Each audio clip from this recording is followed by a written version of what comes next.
Whoa, what an intro. I made up a new one. Made up a new one just for tonight. It's JD here, 701 Nation.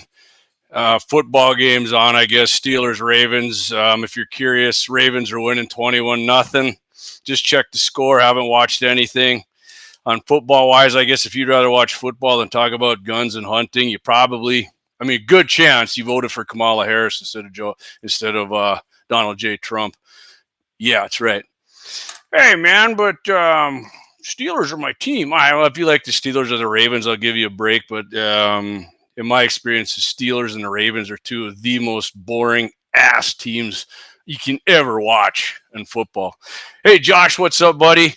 I'll tell you right now, I just basically came on. I wanted to talk about the Brain Bucket Challenge. We had to reschedule it. And we'll probably talk about some other stuff. I got an article here. Cowboy State Daily about this hunting ethics things coming up again. And then I got another article if people hang around and watch. Hey, Brian Warner, good evening, fellow MVE. I think Brian's maybe on driving, so if he's watching, I appreciate that, buddy. But language warning. I told Clay not to put this on a podcast, but I don't know. I feel like maybe I might slip a couple F-bombs in tonight. I don't know why. Just feel like doing it. Josh says, only football I watch is my boy play. Got you there, Josh. 100% agree with you there. If you like I said, if you like the Ravens and the Steelers and you're watching, I get it. But, who wouldn't rather talk about freaking good, especially if you consider yourself a hunter or a gun guy. If you guys catch a new intro there, I just kind of threw that in there.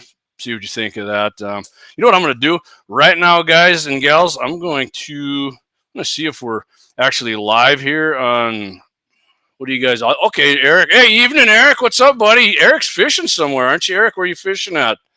Can't remember. He said he was fishing on a creek somewhere in front of his folks' place. What I'm going to do quick here, guys, I'm going to share this this live stream with my Snapchat crew here. But Josh says, I'm a Raiders fan, although I don't follow it. Hey, Raiders got some guys I like too. I like football. I'm just, giving some people a little shit here who are watching, like I said, two of the most boring teams I have ever watched. Like, what? Yeah, I think the Steelers and the Ravens are some boring-ass teams to watch. This would be a lot more interesting. Brian says, F-bomb is just an exclamation mark. Right on, brother. Right on.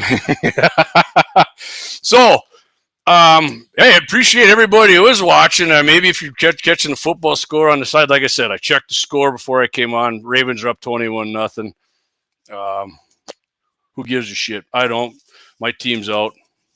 Yeah, they didn't even have a chance of getting in, really. But Gene Cox is live from Bismarck. It's Saturday night. That's right. Hey, I need more freaking Coors Light Bell. That didn't work as good as Will Ferrell's there. Flat Creek Lake, Eric says. My mom says, face blue, smiling. My mom's tuning. Paul Odegaard. Thanks, Mom. I know my mom's not watching football for sure, and I appreciate that. Yeah. So, anyways, we had the Brain Bucket Challenge. We had it scheduled for today. Wind and snow. I actually talked to Axe about 11:30. What the weather was like, and he said, yeah, I would have sucked. The wind was about 20 miles an hour out there, getting colder, snow blowing around. So you know what? I'm kind of glad to reschedule it here. Dead Wolf Resistance 13 says, I don't do ball games, only blade and bullet training. Love that. Hey, and I got to find the quote. I think one of that might have been not Thomas Jefferson, but one of the framers Constitution. It said, basically saying playing ball sports is a waste of time, and the shooting sports hones your mind, your eyesight, and your body all the same time, which I agree. And you don't sit there and beat the shit out of yourself doing it. So anyway, yeah, we rescheduled the Brain Bucket February 1st. It's a Saturday. We're going to go with an 11:30 a.m. start time on this one out at Axis, giving some people there who's coming from a little farther away, give them a little more time to get here. And what I ask you guys this time, confirm that you're going to be there with us. I know a lot of people were coming and said, they were disappointed we weren't doing it. I didn't even know they were coming. So, if you can, I got a red spot on my beak. I don't know what that is. It isn't from too much Coors Light. Confirm that you're going to be participating in it. If you don't know what the Muley Brain Bucket Challenge is, we got a silhouette of a mule deer. Axe has got a couple of them cut out, and we put a Firebird target right on the head. Because guys, you've heard it. Some of us said it. Hey, man, I got a doe tag. I'm just head hunting. Well, we're going to see if you can do it. We got a truck there. You can shoot out of the truck over the mirror. You can get out over the hood. No proning out. I mean, if you want to try it offhand, go right ahead. The Firebird target's about, I think Axe and I measured it 2 3/4 inch. So you got to hit that. We're going to first go at 125 yards. Anybody hits that, we're moving out to 200. We're going to keep going until somebody wins distances. Winner. We're going to have, of course, we're going to get a cash kitty going. Everybody can throw in at $10 who's there. And, of course, we still have the Bloodline Kinetics, one of our great sponsors here. Free barrel threading from Jake there at Bloodline Kinetics for the winner and whatever money's in the kitty. So, and if you want to get in on it, of course, contact me, Clay, or Deeks. Send us a message on any of our social media outlets or an email, guns@gunsinthe701.com. And what kind of rifle can we? Caliber doesn't matter. Use whatever one you want. If you want to show up with your target rifle and act like that's what you go deer hunting with, by all means, do that. I think that's a chicken shit way to do things instead of just bringing your regular deer rifle. But feel free to do it. I won't give you any shit about it. And I'm pretty sure I'm gonna be using the 223 God's cartridge, which we might be talking about some 223s later. Oh God, not again. Yes, always. So Josh says, sounding like me and the boy are going to sneak out for the shoot on the first. Awesome, Josh. I love that. Going to hang out for the shoot, then run since it's the daughter's birthday. I'll confirm with you closer to the day of the shoot. Appreciate that, Josh. And my baby girl's firstborn baby girl got her birthday coming up Monday. We're going to do a little something for her there. So I know she follows us, but I guarantee you she isn't watching. So, that's awesome, man. I'd love it. We get some people showing up. And one thing about it, all the guys, anybody made an excuse who couldn't make it, you're going to have to come up with another one or just show up and show us what a damn sniper you are, right? Because I know a lot of guys and who claim they are some freaking sniper shooting somebody. I shot this sumbitch in the head at 950 yards, or this sumbitch is on the run and I offhanded it at 350. Now's the time to show up. I don't want to waste my time coming there and embarrassing you. By all means, come and do it. I want to see it done. And I'll be happy for you if you can do it, man. You are one hell of a shot. It's going to be fun. And one of the stories I got, like I said, coming up here when we're done talking about this, if you guys don't get too bored, I'm gonna go. We got people here. I don't want to go like super long, maybe an hour, but like I said, I got a story here about how far is too far, and it's been talked about before, to shoot big game using the modern day technology. This is a recent story here a couple of days ago out of Cowboy State Daily. I don't know if you guys never heard of Cowboy State Daily. The Cowboy State, of course, is Wyoming, and it's a great online newspaper there. Real conservative, right wing. Good story. Got a lot of hunting, shooting, good political stuff in there. It's good stuff, man. I like Cowboy State Daily. I ran across about. In fact, my buddy J.R. Havens, who grew up in Wyoming, very proud WYO indigenous person there, whatever you want to call him, native of Wyoming. There you go.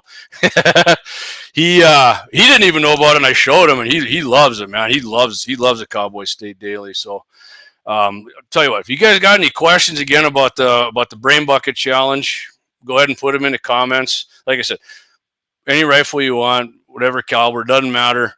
Again, I said, if you're going to bring some target rifle that you claim to hunt with, go right ahead and do that too. I'm going to have my 223, probably Gen 2 Ruger. Well, maybe the 701 rifle from Bloodline. I don't know, but 4 to 12 or 4 to 16, whichever one I'm going to use. It's we're going to get it done, baby. I'm looking for, and I've never went through the first round on any of these challenges we've did. If you don't know we've done 3 other challenges: a deer rifle gong steel challenge, that was at 400.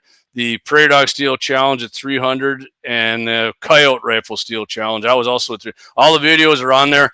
The deer one and the coyote one were great. Thousands of people to watch those, so they're fun. All right, Jake says, hey, my 6.5 Winchester ready. What's up, Jake? Jake's looking good on that AI and them pictures he's got. This is a sexy bastard right there. I like that. Eric says, my 223 is my plinking gun, and I smoked the doe right up the nose and out the back at 170 yards. Perfect. See, that's what I mean. And that nose hole, Eric, I guarantee a nose hole on a deer way smaller than these Firebird targets. So it's going to be fun, man. I'm looking forward to it. Jake, hopefully you can get out there and do this, man. It's going to be a Saturday. It's not going to be a Sunday. Jake's usually working, but man, Jake, you got a couple hours, man. Take it off. Work a couple hours extra Friday.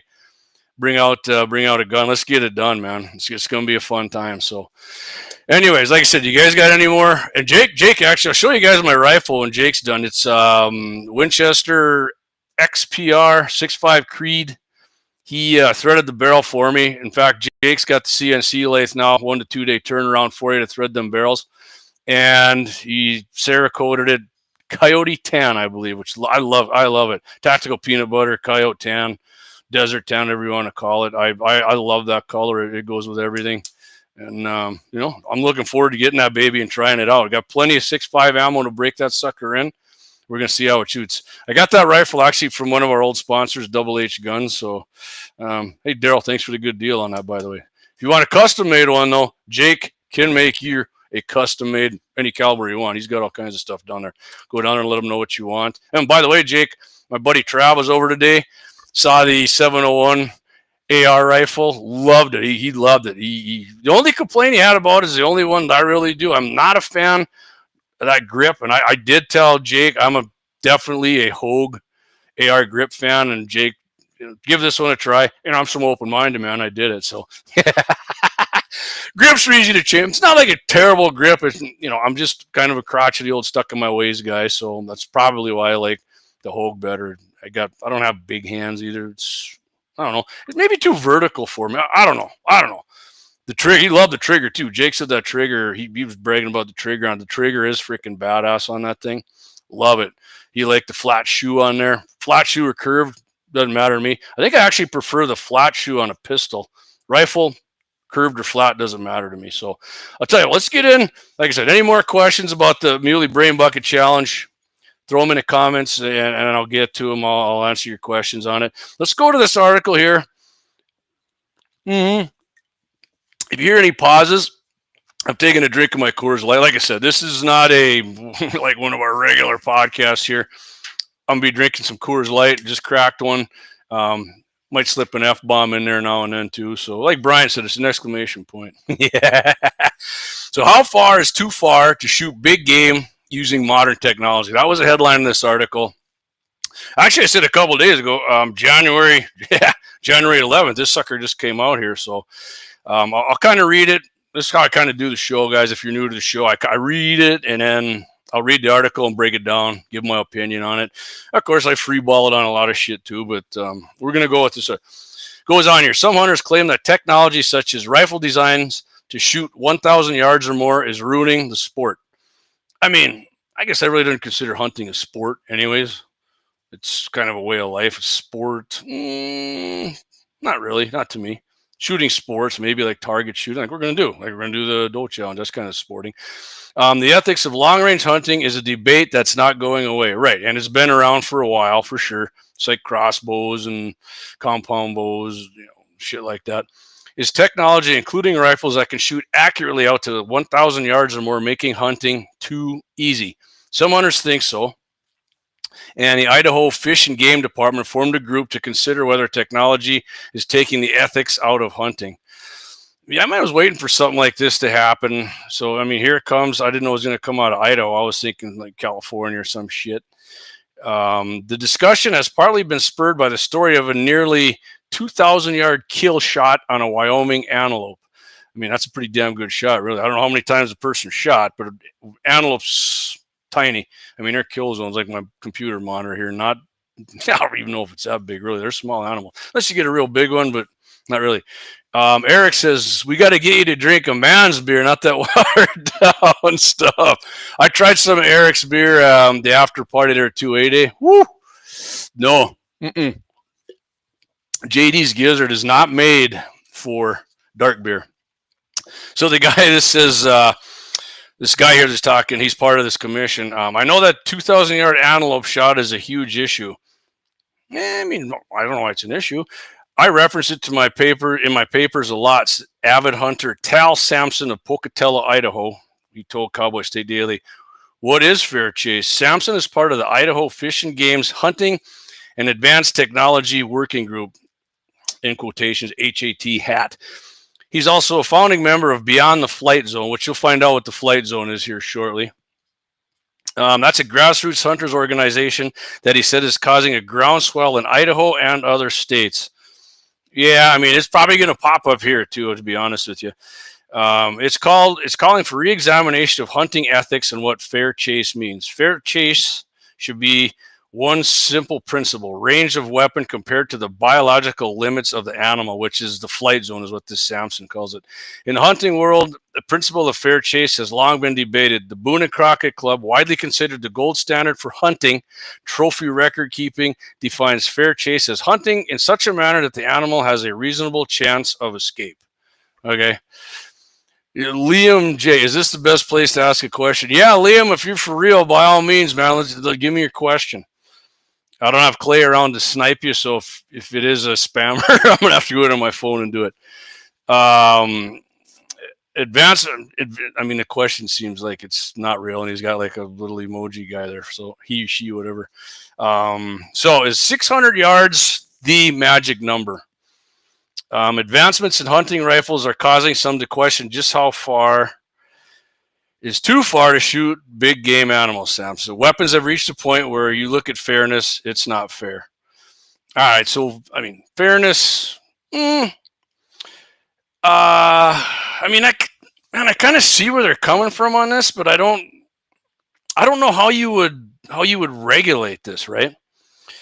He says there was a time when hunters would rarely shoot over 400 yards. I mean, I rarely shoot over 400 yards at a deer. I think twice I have. I missed once, and the other time I drilled it in. It was like 450. I hit it in the head by accident. I was aiming for held on the back on his back with a 22-250, and the wind, I didn't even compensate for it. Then I got back into deer hunting. I held on the back for the wind, went over and popped right through a muley buck's ear. My buddy thought I should have said I was aiming for that, but I wasn't. But now shots that stretch out to 700 yards or more are commonplace. I mean, maybe in Wyoming and Idaho, but not. I mean, you might shoot at 700 yards, but hits and kill shots at 700 are commonplace. Not with anybody I know. I mean, I know some guys who, maybe my buddy Scott Bachmeyer or our neighbor up in Golden Valley, Tanner. But the stuff they got to shoot with, their glass, and most guys I know, no way. He says, we're in an arms race. The hunting community, hunting culture, manufacturers are competing over who can create the biggest, fastest, long-range weapon that can shoot wildlife at 1,000 yards. I agree with that. They are doing that. Cartridges, higher BCs, faster muzzle velocities, scopes integrated with your phone, and the dots come up on your scope where you can use them, stuff like like that, and they work, man. I mean, I've shot the Burris Eliminator, and that's not even the newer one. I've that old one I shot, and that thing, man, right on the money. It worked great. And in fact, I shot prairie dogs at Scott's, and I used his out to 600, and I mean, it looked like the spot I picked out on this rocket hit right there. It was a clay pigeon. I'm feeling like pretty damn sure I would have hit it. So he goes on, an argument can be made that this is well outside an animal's, quote, flight zone. And this is what they describe the flight zone: the distance at which an animal might detect hunters and consider them to be a threat. Yeah, I mean, probably. I've seen them flight zone farther than that, but yeah, 600 yards that would be a reasonable thing to say, I guess. Based on the biology of big game species such as deer, elk, and antelope, the flight zone extends to about 600 yards, he said. So that raises the question of whether it's ethical to shoot any further than that. Right. And I said, how in the hell are you going to regulate something like that, though? Right. I'm not saying I'm on board with it or totally against. How would you regulate that, though? Right. I mean, game warden sees you. What's he going to do? Hey, I saw you, and I think I think I saw you here, and you shot here, and I'm going to come here, and I don't know how you do that. Eric Newman says, I know some people that shouldn't shoot over 100 yards. So distance is in the hands of the shooter. There ain't a magic number. Right. I agree, Eric. Yeah. Right. Yeah. I seen guys miss shit at 100, and I'm shaking my head like, what the hell's going on here? Right. And guys who drilled them, I mean, man, I want to say the longest, I mean, personally, when I was there, the longest range hit, man, honestly, it was probably when I was with Scott and he shot that antelope at 500 yards with that. He had a 6.5 and that burst eliminator got it right in the heart. He was broadside, and yeah, I think that was the longest one. And I've seen guys shoot it longer than that, and they missed, man. Or they wounded him and hit him in the gut. We never seen him. That's the thing that concerns me. Longer range. I will tell you later when we're done with this what I think maybe should be cracked down on a little bit. Not concerning distance or shot or anything, but so he said it can be a tough question. Sampson said he's not a long distance hunter himself. He prefers to get in close with his muzzle loading rifle. Okay, good for you. Understandable, but again, when you do that and that's your favorite thing and you want to bitch at somebody for shooting longer range, I'm not a fan of that. There have already been some restrictions on technology as it relates to hunting. For instance, in Wyoming, it's illegal to use drones to locate game or to drive animals towards hunters. Right, and I will tell you right now, you can disagree with me. Drones for hunting, I think, yeah, I mean, I could see going over there and forcing, buzzing down and making deer run onto your property or unposted land or public. Yeah, I mean, I'm definitely on board with banning shit like that. Man, but if there's a way you could use it to recover animals, I don't know how you would separate those two. Because man, that would be maybe you can use them. I don't know, but drones would be handy for that. But I mean, it would just get abused so damn much that maybe there's just no way of doing that, right? Of making that legal. So he said, in some states, rifles with scopes are forbidden during special muzzleloader seasons. Yeah, understandable. I know that. He and other members of Beyond the Flight Zone are worried that if hunters start to rely too much on tech, they could lose favor with the general public. Yeah, I mean, I could maybe get on board with that. He says polls show 78% of non-hunters still support hunting, but that's fragile, he said. If hunting ethics need an update, hunters should be the one to do it. All sports are struggling with tech. This is just something where we as hunters have to sit down with each other and say, hey, are we doing the right thing here, Sampson said. So, like I said, I will. Eric says flight zone is different in different terrain. Flat ground area, they run. Oh, yeah, for sure. yeah. If it's flat, this guy's talking about in Idaho. So, I mean, even out at our ranch, there's a flat place where they will see them and run from 800 to 1,200 yards to, in the hills where it probably is 600 yards. Far as thing, I just don't know how you would regulate people shooting at longer ranges. I mean, if it's out of the range of their scope, even if you got one with the drop reticles in, oh shit, maybe, and then just hold over and they shoot and try and hit the damn thing and walk it in. How do you regulate that? I don't think that you can. Like thermals and shit like that for predators. Yeah, I think that's great. But what I'm going to see with that, somebody's going to see a deer, if they haven't already, right? See your deer go in somewhere, bed down, it's dark. Hey, let's come back later, get the thermal out, pop them, and drag them out. Because if you got a thermal and a deer, they can hide right under your nose. But if you got one of those, there's no freaking way they're going to hide from you. There's no freaking way. You can see them right in there. Antlers and everything, the big buck's in there. So I'm a little for deer. Again, how are you going to regulate that? I certainly don't want them banned. I think, like I said, thermals are freaking awesome for hunting predators and that, but for deer hunting, man, and just big bucks are going to lay low, and these guys are going to find them. I don't know how widespread it would be.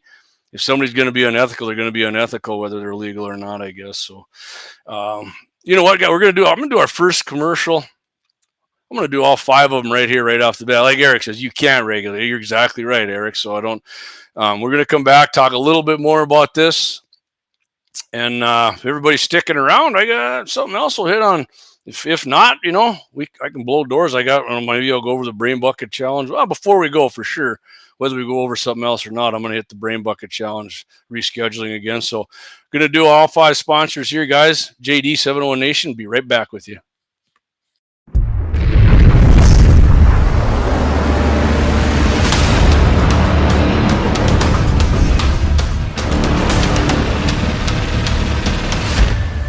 Lauer Auto Repair, located at 309 South Washington Street in Bismarck, North Dakota. Give them a call at 701-258-6308. The team of mechanics at Lauer Auto can take care of any problem your vehicle is having. And when you do business with Lauer, you can be assured you're doing business with a pro Second Amendment America First repair shop. There are plenty of other auto repair shops in the Bismarck-Mandan area. But why take a chance at patronizing a shop that might not have your beliefs at heart? Make no mistake. Lauer Auto is your pro Second Amendment repair shop. When you talk to the guys at Lauer Auto, don't forget to tell them that you heard they are a sponsor of Guns and the 701 and that you appreciate their support of our pro Second Amendment, pro North Dakota live stream and podcast. That's Lauer Auto Repair, 701-258-6308. 701-258-6308. Located 309 South Washington Street in Bismarck, North Dakota. Experience the exhilaration of power in your hands at Bloodline Kinetics. Why Cerakote? Simply, it aids in firearm preservation while also giving your piece a unique look. Barrel threading, NFA laser engraving, bolt handle threading, mount, level, and bore, sight scope chamber rebarreling, and much more. Bloodline Kinetics is meant to reflect a long American lineage in gun ownership, who stand for the Second Amendment rights, Bloodline, and the science behind gun accuracy. Kinetics. To some, it's just a constitutional right that can go away. To us, it's in our American bloodline, and we believe it should stay that way. Here at Bloodline Kinetics, we understand that hunters, sportsmen, women, and gun owners should have a quality firearm. Stop and see us at 2008 Morrison Avenue 2 in Bismarck, North Dakota, 58504, Monday through Friday, 8 a.m. to 5 p.m. Call 701-390-7997. Visit our website, bloodlinekinetics.com. Ever tried catching a fish with your bare hands or hunting a deer with a stick? Don't be that guy. At Mandan Sporting Goods, we've got all the hunting and camping gear you need. We're your one-stop shop for outdoor adventure. A well-regulated militia being necessary to the security of a free state, the right of the people to keep and bear arms shall not be infringed. Check us out at mandansportinggoods.com, or better yet, stop in to 210 East Main Street, Mandan, North Dakota. Mandan Sporting Goods, where the outdoors meets functionality. Store hours, Monday through Saturday, 9 a.m. to 6 p.m. Closed Sunday. Take up arms at Mandan Sporting Goods. Your adventure starts here. Looking for the best gun gear for every and any situation? Little Angry Man Arms LLC has you covered. Top-notch guns from top-name brands like Winchester, Glock, Sig Sauer, and Ruger to essential extras from Magpul, Streamlight, Hollow, Sun Optics, and more. Little Angry Man Arms LLC have everything to make your shooting adventures a success. Visit littleangrymanarms.com today and gear up for your next big hunt, competition, or home defense. Don't miss out on our exclusive deals. Little Angry Man Arms LLC, based in Trail City, South Dakota, your ultimate hunting partner.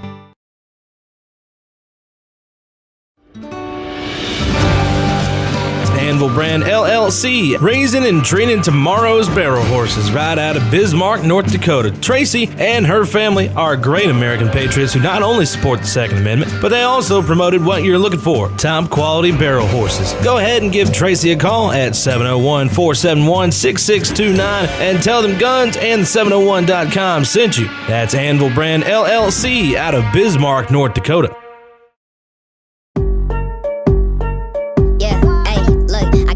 Like Michael, the flow like Aubrey. Walk around thinking I'm a prince like Saudi. Mismatched Converse, t-shirts tucked in. Know my worth, can't tell me nothing. White Nikes, albino, pink cop. All right, JD back here, 701 Nation. Thanks everybody for tuning in here tonight. We were talking right off the bat.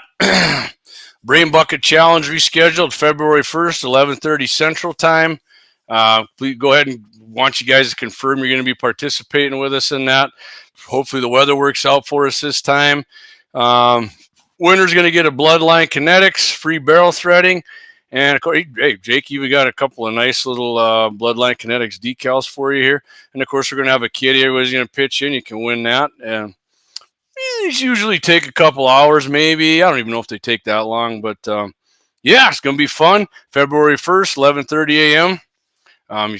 Hey, bring your gun. Let's get it on, man. Let's see. Let's check some marksmanship. We've done that in a few of them other challenges, and a lot of us didn't hit it on it. Most of us didn't hit on the first go around, as a matter of fact. But just saw this pop up here. This Monday, Representative Eric Burleson, Republican from Missouri, he's going to introduce legislation to repeal the National Firearms Act, which was put into effect in 1934. The NFA, of course, is the federal law that controls the sale, possession, and transfer of firearms and accessories, often referred to as Class 3, full auto, stuff like that. These include suppressors, short-barreled shotguns, short-barreled rifles, machine guns, etc. In the light of the NFA, law-abiding gun owners want a suppressor must submit photographs, fingerprints, $200 for every one of them. Most of us know that. It sucks. So these cumbersome process applies for a short-barreled shotgun or rifle and for a machine gun too. Yeah, machine gun 86. Eric says he's not sure if he can make it. I may be on call. I hope you can, Eric. That'd be, man, you and Gunner come on up again, man. That'd be freaking awesome. Burleson is bypassing quick fixes on Monday, heading straight to the source by seeking to repeal the NFA. Honestly, I don't think that's going to happen. I don't think the NFA might get repealed, but you're not getting rid of. I don't think you're getting rid of the ATF. I don't know what you guys think. I think their best chance with that would be, because I think Bobert's got one coming out too. Lauren Bobert in Colorado would be. She just wants to get rid of the ATF, but I don't. Gene Cox says I still won't be able to afford an M60. Me either, Gene. A guy could break your bank and get one. I mean, could you afford to shoot it then? I mean, what fun is an M60 if you're just going to pop single shoot? I mean, you got to go full auto, right? And then not only that, you got to get in shape so you can do like one-handed and then hold the freaking string of ammo in the other hand and shoot it like that, like Rambo. Otherwise, I mean, what fun would that be, right? I mean, my opinion.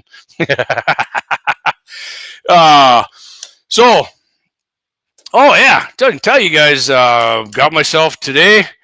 Went down, picked myself up. Had a whole bunch of gift cards from Shields. Gift cards, no, they're not a sponsor of ours. But bought some Vortex range finding binoculars. So I'm looking forward to trying those babies out. I've always wanted a pair. I'm so tired of having the binoculars and the rangefinder digging in the pocket, especially bow. Bow hunting really sucks without having you got your bow, your crossbow or your bow, and then your rangefinder and the deer moves. Then you just look at it, put it, and just drop it one time. And their 10x42 is HD, looked real clear. So we get those out. I'll try them out, let you guys know how they worked. Should be great, man. My kid's gonna inherit herself a nice loophole rangefinder, right? So one other story I was gonna talk about here, unless you guys, if you guys got something else you want to hit on, put them in the comments. Like I said, we're about halfway through the show here. I'm gonna go about an hour. I mean, if we got something to talk about, I definitely got something to talk about. Whether you guys find it interesting or not is a whole nother story. But if you got something you want to hit on, a question on something, throw it in the comments. Gene Cox says HH does have a set of small base dies for 223. I'll grab them next week. Awesome. I've always remind me, Gene, what's the thing with small base dies again? I think they're mostly for semi-autos, right? Because I've never used small base dies. I've just used regular dies, and honestly, I mean, tens of thousands of rounds probably I fired through AR-15s. Never had a problem with them. I have had some brass tear in half, but I mean, I've had that happen in bolt actions too, from reloading them so many times, and they usually a quarter inch behind the neck they'll tear in half. You get stuck in your chamber, and then you got to pull them out of there. But I don't know, small base. I think they're mostly for semi-autos. I could be wrong. Got our caps. Sent over to our gal, our orange caps and the new camo caps. She's getting a new label sewed on there, the black with the silver. Getting those on her, going to look pretty sweet. Looking forward to having those. I know I got a few people basically got them sold already for those, but you know what? Shit, Clay and I might even throw in. I think Clay actually said that on Wednesday. We got some big water bottles and some tumblers. We might have one of those for the winner of the brain bucket. Either that or like the biggest miss, right? I said I told Clay maybe we should do like coyote tournaments, have different small dog, big dog, shit like that. We should have like the worst shot, the guy who missed the worst, or gal, you win yourself something. Yeah, they're so cool. I mean, they look good. Somebody might just shoot one in the air just so they can get that freaking tumbler. Gene says, I guess it's a bit smaller to squeeze the case a bit for AR type reloading, or so they tell me. Yeah, like I said, Gene, I've never had a problem. And I mean, like I said, thousands and thousands and thousands of rounds I've reloaded. Maybe these guys who run and gun and super fast shoot and running the 3-gun and shit, and I don't do that. I mean, the most I've shot, I mean, not like I've never done a mag dump. I have, but I normally don't do that. Nor do most people I hunt with or shoot with do that. Brian says, so you're telling me there's a chance? Yeah, Brian, hey man, you and Mama Joe are shooting Ruger Americans. You probably got a damn good chance as anybody else does, man. But if you don't, like I said, if you feel like you're not gonna, just go ahead and go a little higher and shoot in the dirt, and we'll be the judge. We got something for you anyways. Remember, man, I texted you. We got something for you anyways, Brian. So you're gonna win either way if you show up. Beer's gonna be good. Shooting's gonna be fun. You get some sweet swag, and I mean, when isn't it fun to shoot? I love shooting's fun. I mean, unless it's super cold, but I mean, you can always bundle up for the cold, right? So, speaking of 223s, I mean, if you don't want to hear it, I won't talk about it. But I just read an article here today: the 8 best 223 rifles in 2025. I mean, I would love to talk about this, but I mean, some of you guys are probably like, shit. Hey, if you want to hear it, let me hear it in the comments. Otherwise, we're going to go over the brain bucket, and I'm always going to do a happy ending. We're going to do a happy ending, and I can end it with that. Because I mean, the 8 best, I looked at this, and I don't know. I'm not really on board with some of these or where they come up with this shit, but, maybe I'm full of shit. Gene says, I've got some 62 grain green tip ammo for now. Yeah, I will tell you that, Gene, those things, when I ever shoot them, I'm not saying they're not effective on targets, but if you're looking for accuracy, not in my experience, not very good for shit like that. But Brian Warner says, you see me, I am naturally bundled up. Hey, and that's not a bad thing in North Dakota, Brian, right? Shit. I mean, you can show up with, just with your damn hoodie on or whatever, right? Zipper hoodie. I'm a zipper hoodie guy too. Most people are pullover hoodie. I think pullover hoodies suck because your options are done, man. It's on you, and either you're on that son of a bitch or you're off. I like zipper hoodies. I open it up. You can go wide open, close it up. Zipper hoodies to me. Number one. 18 wheels and a dozen 6-shooter says, let's hear it. All right, he wants to appreciate that. He wants to hear the top 8 223 rifles. Okay. Because those who know me know I am a 223. Right when I said that, somebody dropped off. They didn't like, fuck this. Yeah. I told you can hear some F-bombs too. No, I'm not drunk. I mean, I barely finished one beer, and takes way more than 1 pounder to get me going. So, all right, let's get into this. This is from the gunzone.com here. January 11th, this guy dropped this. So, what are the best 223 rifles in 2025? I mean, 2025 just started, and this guy is already, and I'm not picking on this guy. I'm just saying, right? The 8 best on the market, 2025 reviews. You can read them here, he says. Without a doubt, the 223 cartridge is widely used and favored among many gun owners around America and the world, for that matter.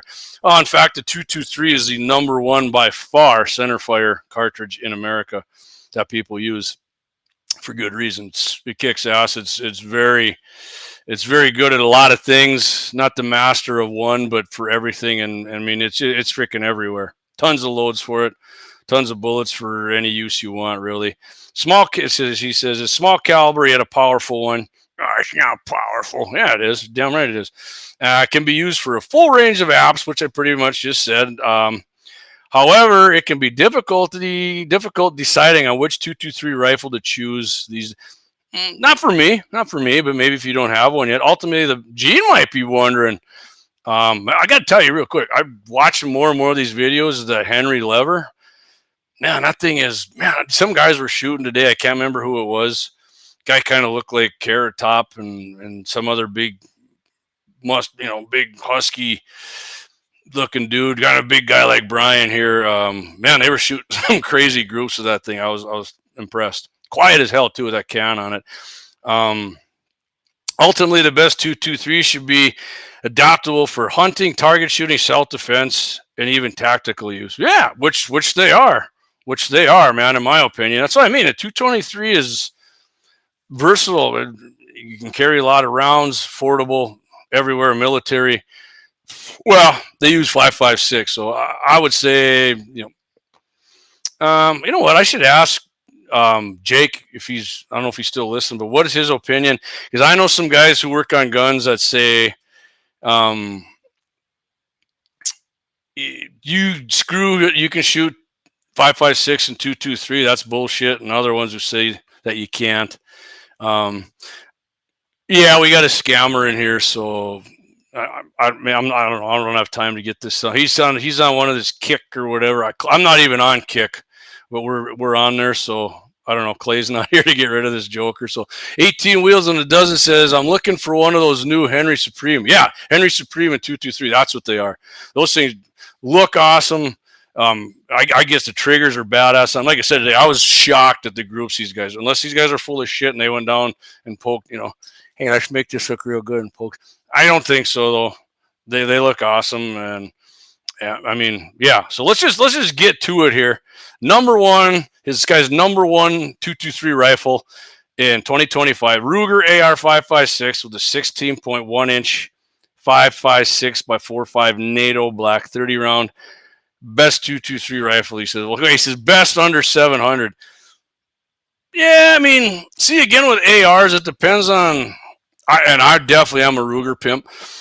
A lot of shit what they're made out of, what kind of guts are inside them. You can get shitty barrel, even like shitty steel barrels. I mean, you can get. They can shoot good sometimes, but. Like number one 223 rifle. Okay, for under 700. This guy figures I'll go through the pros and cons here too. He said, he says, are you looking for accuracy? Well, he doesn't really. It comes in at 6.5 pounds. Well, I mean, most ARs are right around there. And he's got a Brown Owls at 8 something. Go talk to Brandon and Mandan Sporting Goods or Little Angry Man, see what they can get you one for. I'll go through the pros and cons.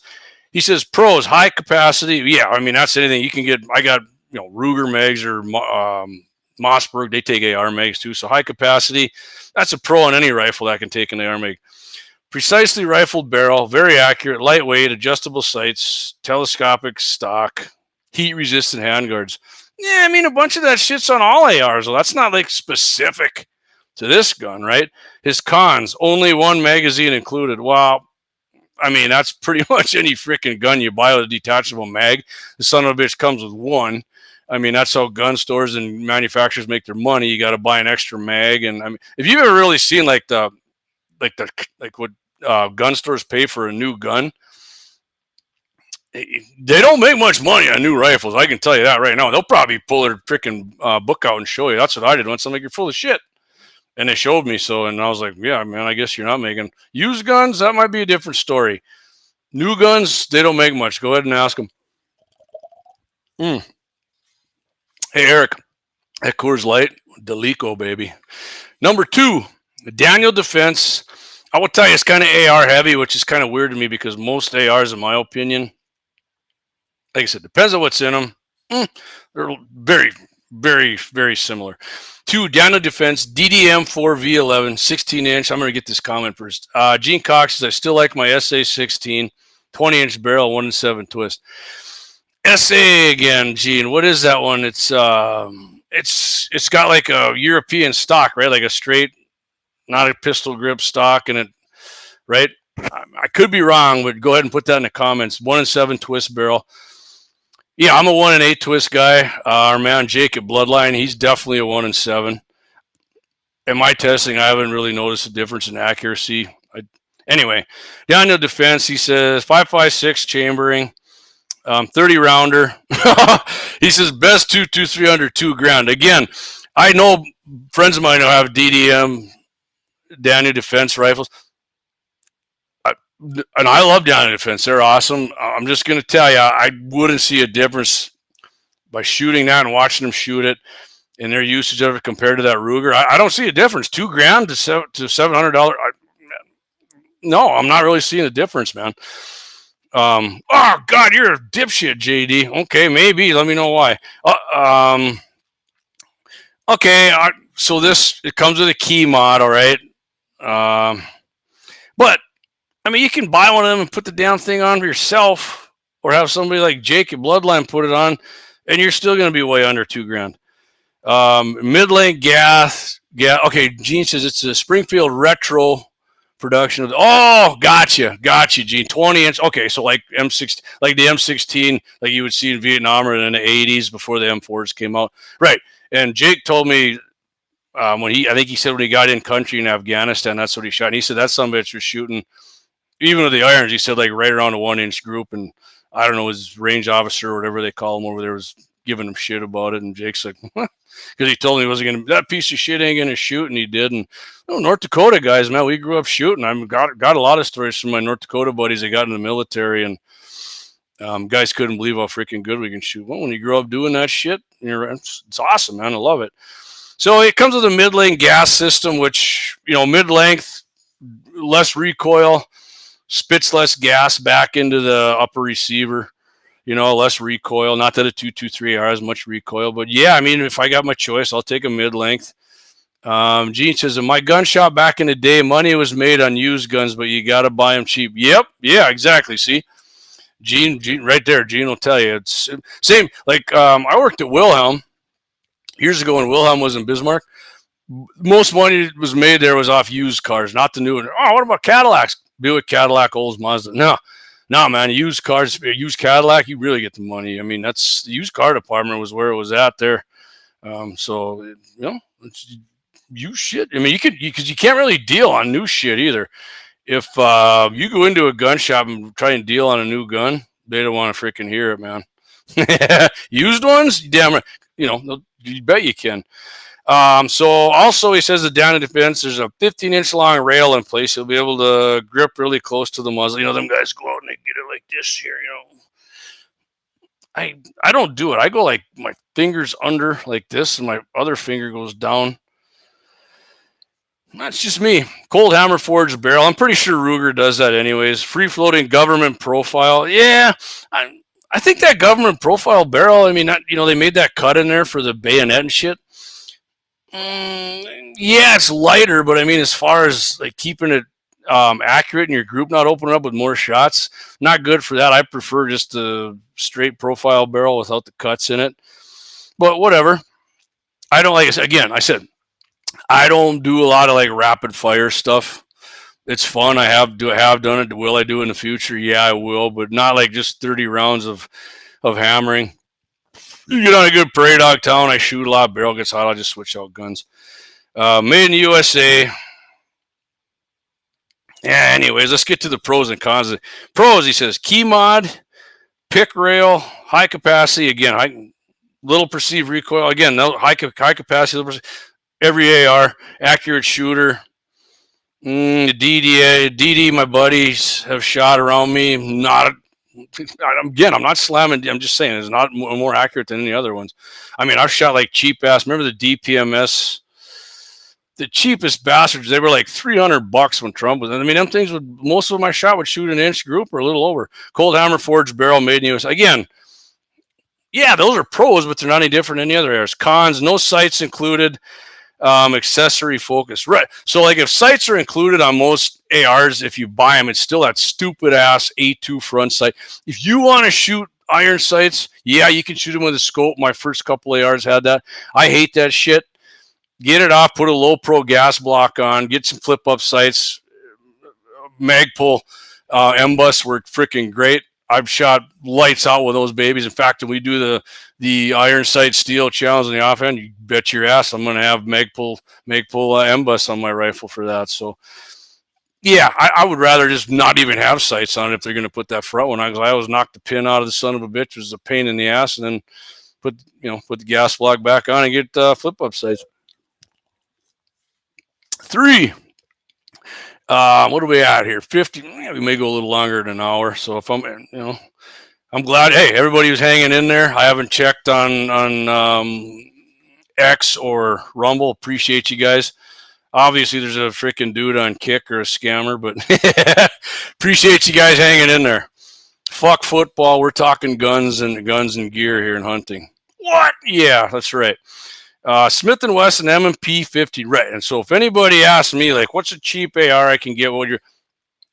I recommend Smith & Wesson. I like Smith & Wesson products. M&P 15, all of them I've seen, shoot great, run good. Got barrels, nitride, I think, nitride bath on the barrel and the bolt and all that shit. So they run good, and they're good guns. They're good guns for the price. You get yourself a nice AR and lifetime warranty on them. I mean, most manufacturers do now, but let's see what he says. It was 6.45 pounds, right? Like I said, all ARs are like 6.5 to 6.8. Unless the old big frame like 308s and shit. I mean, there's even some now, but they make lightweight ones too. They're smaller, but yeah, I mean, and they were over 7 pounds, but.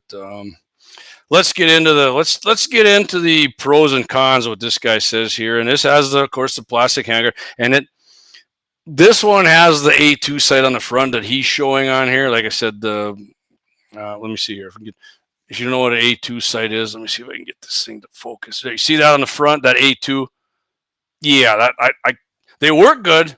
They work good, and your scope will see around unless you're on low power, and there'll be a black spot in there, but not a fan. Pros, affordable. He said, this guy says A2 is a pro for the gun. Disagree. Magpul M-Bus rear, agree. Versatile. All ARs are lightweight. I mean, all ARs ergonomic grip. I mean, it's got a standard AR grip. That's why is that a pro? Yeah, pistol grips, in my opinion, feel better in your hand, but that's not a cons. Grip may not be a universal fit. I mean, what are you talking about, dude? It's a standard freaking A2 grip. What the fuck? You just said it was ergonomic grip and it was a pro, and now it's a con? I mean, no. Number 4, Springfield Armory. We're gonna get out of the ARs pretty quick. Like I said, this guy's AR heavy here, which I'm an AR pimp. They're right on our freaking sign back here. Springfield Armory Saint, 16-inch. Let's just get straight to the freaking pros and cons. I'm not gonna. This one's actually 6.75 pounds. I'm not sure why it's a little heavier. I think they got a metal handguard on them, yeah, it's bigger for sure. And they got that. This one's got the A2 of the stock's definitely a heavier, and it's got it looks like it's got a rubber molded hand grip on it. Let's go to the pros and cons. High capacity, same as all ARs. Chrome moly vanadium barrel. I mean, that's pretty much freaking standard. 1-8 twist. All right, like I said, I like nickel boron trigger, so that probably makes it a little smoother than your standard shitty AR triggers. AR triggers, I mean, in most like your cheaper ARs are freaking shit. Plan on changing that shit out right away unless you're just going to use it for a bullet hose. Good sights combination. Well, it's the same thing that Smith & Wesson had. Flip up rear, A2 front, lightweight. You might also want cons. You might not want an A2 sight post. Yeah, right? I mean, his pros and cons suck, really. But I'll give him credit. He's trying, because breaking down different ARs is a little harder. Because they all, like I said, they're all, other than the material and shit they're made out of, they're all pretty much the same. Here we go. This one I can vouch for. My buddy John's got one. Jay Diggity. Number 5, I would have put this higher than number 5 for damn sure. Hey, have you guys got any comments on these guns, what I'm saying? Think I'm full of shit or this guy? By all means, put them in the comments. I'd love to chat with you guys about this shit instead of me just breaking shit down, unless you think I'm breaking it down. All right. Savage Access 2, 223 Rem bolt action, real tree timber. It's exactly the one my boy Jay Diggity's got. He's got it for $350. Yeah, I mean, that's about what he got it for. I think it was a 22-inch barrel. Right, so I'm going to read a little bit of this because it's the first bolt action. This is an incredibly affordable 223 bolt action, true classic, modern construction. I don't know, 20. Yeah, right here, 22-inch barrel. Right, which gives you, if you don't know, longer the barrel, almost always you're going to get more velocity out of that 22. You burn all that powder out, and it did. We did a test of this rifle. It's for sure on our YouTube channel. If you want to check it out, you just got to, I want to say it was back in end of August, beginning of September, we did it. Shot real good. And we did actually ballistics gel test out of Duck. Man, this thing's really shiny on my freaking beak here. Yeah, sticking out at me, bugging the shit out of me, really. Anyway, yeah, we did a ballistics gel test on it at 200 yards. Freaking worked great. So user adjustable Accu trigger, 2-stage. Yeah, it is that, and it broke real good. I don't think we even adjusted. I mean, it felt like about 3.5, 4 pounds. Real good trigger on it. I thought, I can promise you, it's better than any goddamn standard AR trigger. Waylon Turner says, hey, what's up, buddy? Thanks for tuning in here late. Eric says, my old $200 Savage does me just fine and shoots great unless I'm at the Coyote Challenge. That is true. Eric did win the Prairie Dog Challenge at 300 and furthermore shot great after that in round 2 going out. I think we shot out to 500, I think we shot out to with it. But yeah. So Waylon, if you tuned in, we went over the rescheduling of the Brain Bucket Challenge there. It's going to be February 1st if you want in on it. Let me know. It's 11:30 a.m. Central. And we went over hunting long-range ethics, an article in the Cowboy State Daily in Wyoming. And now we're going over the top 8 best 223 rifles in 2025, according to thegunzone.com. I mean, I'm disagreeing with about half of what this dude's saying. And I am a 223 pimp. So, want to mount accessories. He says Access 2 has a pick rail, which it does, 6.3 pounds. Right, real light, and I can tell you got a nice recoil pad on it. Again, not to the 223s, this big donkey kicking son of a bitch. The detachable box magazine, I will tell you this. We didn't have any trouble feeding it, but when we did, it was because it didn't go in. It looks like it's in, but there's like a 1/8 of an inch. Sometimes you don't get it all the way in, and you got to make it, when it's all the way in, yeah, we're still talking about guns here. When it's all the way in, it feeds perfectly. But when we had it out, we had some misfeeds and discovered that was a problem. And it's almost, I can't remember how we had to put it in. Was it a little bit front, not rocket in, but kind of up? I don't know. If you get one, you know what I'm talking about. So he says, pros, extremely affordable, agreed, button rifled sporter barrel, yeah, adjustable trigger, yeah, real tree trim. The timber camel looks good, man. It's a sharp looking gun. Lightweight design. Okay, so all his pros I'm going to agree with on that 100%. And he didn't have accurate in there, but it shot. And the more we shot the damn thing, the more accurate it got. I mean, we didn't do it on video later, but I mean, like I don't even know if they were the 16-ounce water bottles. I mean, at 300 yards and a Hornady soft points, we were freaking popping these some bitches. I mean, it would have been blowing prairie dogs up. Cons, and I'm going to agree with this one too, low capacity at just 4 rounds. Right, 4 capacity, and Savage doesn't make a big one. At least freaking a 10-round aftermarket magazine make for this shit, man. Come on, man. 18 wheels and a frozen and a dozen 6-shooter, says, I always try to get it all the way in. Me too, brother, and probably most other guys. I like that. What do we at here? Okay, we're going to go number 6. See, I'm going to put, and I'm biased, of course, on this one. He's got the Ruger American at 6. I would say this sumbitch, I mean, if not number one, should have been top 2 or 3. So he's got the light adjustable trigger. And I will say on my Gen 2, the one, it does break good, but that sucker has some creep, which is annoying the shit out of me. I may have to change that. Let's get to the pros and cons here. He said, it's got the 3-lug bolt. Yeah, it does. And it's smoother than the Gen 1, but still not. But I mean, what you're paying for it, man, the accuracy is awesome. Josh Patterson says, there's a company that makes extended mags for the Access rifle. I can't think of who it is. All right, awesome, Josh. If you remember it, go ahead and put it in the comments, because my buddy Diggity's looking for, man. He'd love a 10-rounder. So the pros, adjustable trigger, cold hammer forged barrel, little perceived recoil. I mean, that's any freaking, and mine especially with the can on it. I mean, it's laughable. A little kid could shoot it. Easy to maneuver, detachable mag, ambidextrous tang. I do like actually, I think the Savage has a tang safety too, now that I think of it. But the Ruger Gen 2 has, it's a 3-position safety. I mean, that might matter to some people. I'm good with the 2. He's got cons, low capacity. Well, shit, it comes with a 10-round mag, and it takes any freaking AR mag you want. I mean, you can put a goddamn beta drum in the fucker. And I mean, come on, dude. That's a shitty con to put on there. They put the 10-rounder in there for commie states so they can still sell them. 18 wheels and dozen 6-shooter says, I love my Ruger Predator with the AR mags. Definitely should have been higher on the list. Yeah, and I got the standard. This one, my Gen 2 is a standard Ruger, 20-inch barrel, 18 wheels. He's got the Predator. That's 22-inch, I believe, if he's got the Gen 2. I think the Gen 1s were 22-inch as well. And my other 223 Ruger American is the 16-inch Ranch. Love that little sucker. Great rifle out to 300 yards. Great.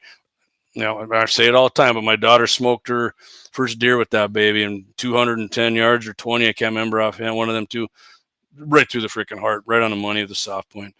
Number 7, I don't know much about this rifle. I mean, I've shot a couple of them. FN Scar 20S Precision. Okay. I mean, the Scars I shot have absolute horseshit triggers. I don't know if you got to be able to get some kind of aftermarket. He says this is a proven battle rifle that's been used in real combat by U.S. military units. So is the freaking AR M4, Navy SEALs, Spec Ops, Special Forces. If you're after a top spec 223, this has to be way up there. Maybe you'll be able to target effectively to 800 yards. Yeah, I mean, with that 20-inch barrel, you're definitely helping yourself out. You're going to be another 100 to 150 feet per second out of the muzzle faster than at 800 yards, or even a 223, yeah, you can hit shit. But I mean, as far as energy on target at 800, it's minimal. I'm not saying they're going to kill or wound or whatever you want to do, but it's, I mean, I've never been in combat, but I would say 500 yards. I mean, if you get them on it and shoot one and send 3 more after it, and maybe then. Short stroke piston. Yeah, pistons do run cooler for sure and a little cleaner. Oh, he says match trigger. Okay, maybe it says something. I don't know. It's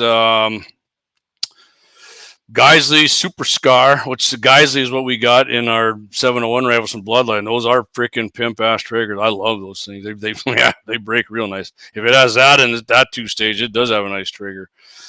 So, but okay, guess how much this is, though, man. I mean, $4,000 for this thing. I mean, come on. And it, in my opinion, doesn't look nearly as appeasing to the eye as an AR or an M4 or any of that shit. So here's what his pros are. Proven in actual combat. Okay, so is a freaking AR platform. Well, it's not an AR, it's an M4. Right. Different trigger. Okay. I mean, basically you go full auto or burst compared to the semi-auto. Oh, JD, you're giving the anti-gunners ammo. I'm just being honest, man. If I'm wrong, go ahead and tell me in the comments. Effective at long range, right? It'll be longer range. Short piston design. Impressive barrel construction, whatever the hell that means. Rails. Wow, if you get there's some multitude of options on a regular AR to put on for M-lock. instead of Kima. M-Lock's the way to go, in my opinion, anyways, instead of Kima. Geisley match trigger, I'm with it. Oh, Hogue rubber grip, man, for the hand grip. Okay, it does have a Hogue on. All right, I'm down with that shit. Cons, premium pricing. Yeah, $4,000. F that. I'm out on that bullshit. I mean, I don't give a shit if I win a goddamn Powerball tomorrow. I'm not buying one of them bastards. Number eight, and hey, this is it. The top 8 were number 8 Remington Model 700 SPS tactical rifles. All right, so my brother-in-law has one of these. Unless they changed them, 20-inch barrel, 20-inch bull, super nice trigger. Hogue, I'm saying this before I read anything on it. Hogue overmolded stock. I do like Hogue stocks too. Them things flex, JD. Maybe they do, but every gun I've ever and my buddy Tony has one, and man, I've seen them on those Hogue stocks are freaking awesome, man. Those guns shoot lights out. Trigger's real nice. It didn't have a dropout mag. It had the bottom. You hit it, and that thing pops out with a spring. But I bought one from Midway. You could put it on there instead of that. It would still open, but I think you could hold like 6 rounds in it. But I mean, you can buy bottom metal now and shit and put it on there. I'm talking way back in like 2010, so 15 freaking years ago for me. Should have never sold the damn thing. I did. It was a 308. Mine was a 308. One of the most accurate, maybe even the most accurate rifle I read. But that sumbitch was a tank. Biggest muley buck I ever shot. He's hanging in my garage. That's what I got him with. Nosler 150s. 225. Not on a full run, but he was kind of going quartering away, and I dumped him like a sack of shit. For that price, 18 wheel says, for that price, I will put 4 P's in a couple 8 PBS jugs of powder. Yeah. Yeah, for that price, there's a lot of shit I'll get. I'll buy a pimp ass bolt action and a suppressor and a whole shitload of ammo for that price. Okay, so let's go here. What he's going on here? SPS tack, exceptional accurate. Okay, grainy solid grip. Yeah, that's probably from the Hogue. It did. Okay, he's got a nice. It did have a super. Even my 308, the X Mark Pro trigger. Okay, same thing pretty much. I had that. Some people bitched about that. Never understood it. It wasn't a 2-stage. You could adjust. I mean, that sumbitch broke like a glass rod on mine. It was super nice. It was a curved shoe. Okay, you can still. Yeah, I mean, this is basically. I'll zoom it in. This is definitely the same. Freaking! I wish I could make it there. Yeah, that's definitely the same one I had, and my brother-in-law has this one too. And except, like I said, his in 223. Shoots great. So Pro is based on the Model 700. So Hogue overmolded stop, carbon steel barrel. I mean, why is that a Pro? I mean, what? Drilled and tapped for sight mounting. Yeah, I had to buy a rail and put it on there. Dual point pillar bedding. Yeah, that's what the Hogue X Mark trigger and the recoil. All right, most of those I agree with. Cons, not the highest capacity. Yeah, like I said, it does suck. It comes like 3 or 4, and it was a freaking top load. Top load's the biggest bunch of shit. I don't get why people want that bullshit. Even if it's just my hunting rifle. Okay, fine. I'd still rather have a goddamn dropout 3-round mag than that stupid bullshit on the top, and then you run them all through and eject them out, push it down. Those things are horseshit. I can't fucking stand that top load bullshit. I hate that shit. Nothing worse than that, in my opinion. Anyways, you guys got any more opinions on those? I'm open to hearing it. Let's hit I'm done here. I'm going to run one more advertisement and go over stuff, guys, and then one little longer than I thought, which usually, because I'm a windy son of a bitch. Let's just hit the happy ending of the week here. Coming to us from Hawaii. I picked this one out because Hawaii is such a freaking anti-gun state. It sucks. I don't get it, man. They're so freaking democratic there. So August 31st, 59-year-old man, and I'm going to mispronounce this, Waiana, Hawaii, began ramming a front end loader into multiple vehicles at a residence where a family gathering was taking place. Then he shot at several people who were in the carport, killing 3 women and injuring 2 others. So yeah, guy's unhinged, raging. Unfortunately, more of these people didn't have arms. The man, a neighbor who'd had disagreements with the family, also reportedly shot rounds into 4 55-gallon drums he had on the front end loader. Yeah, I mean, he probably thought they were going to blow up. A lot of people think that dumb fucking Vegas who murdered all those people and shot at the airplane fuel tank. You're just shooting a bullet into something not going to blow it the fuck up. You need freaking tracer rounds, man. Oh, shit, no, you just told them. Yeah, well, that guy did it like 600 yards tracer. Well, you probably could hit a fuel tank, but whatever. I mean, you're just shooting a bullet into a fuel tank, you can blow the son of a bitch up. A 42-year-old resident in the same home retrieved his own gun, right? Should have been carrying, right? I mean, I carry mine. Oh, you're paranoid, JD. You carry your gun everywhere. You goddamn right I do. Because shit like this, hold on, let me run in. Don't shoot yet. Don't shoot my family. Let me go in and get my gun first. No, it doesn't work that freaking way. Went in, got his own gun, shot, and killed the piece of shit who was doing all this, right? Good on him. Happy ending. Thank God he had the Second Amendment, could own guns. The armed citizen was briefly detained, but charges against him were soon dropped. That's freaking awesome. I mean, they should have been. Yeah, you can, like Clay says, you're going to get freaking arrested no matter what if you shoot somebody, which sucks. But, you know, they even got him off the freaking hook in Hawaii. So, Brother Big R says, I'm all for happy endings. Me too. And I mean, that's just a different sort of happy ending there, but it makes me happy either way, man. Yeah. Thanks for tuning in anyways, Big R. Appreciate that, brother. So, one more time, I'm going to hit on this, guys. Of course, the Brain Bucket Challenge was canceled. Big R, hopefully you can make this next one. Saturday, February 1st, 11:30 a.m. Central Time. That's where we're going to want everybody to get there. Let any of the Guns in the 701 team know that you're in for sure, and we'll get you put down. And firing pins are going to start dropping about noon, I suppose. And we're all putting in $10 in the kitty. You're going to get that, and if you win the whole thing, you're going to not only get the kitty, but a free barrel threading from Bloodline Kinetics, one of our great sponsors. And then, hey, you get the best part is you get the pride, right? Hey, outshot everybody's ass.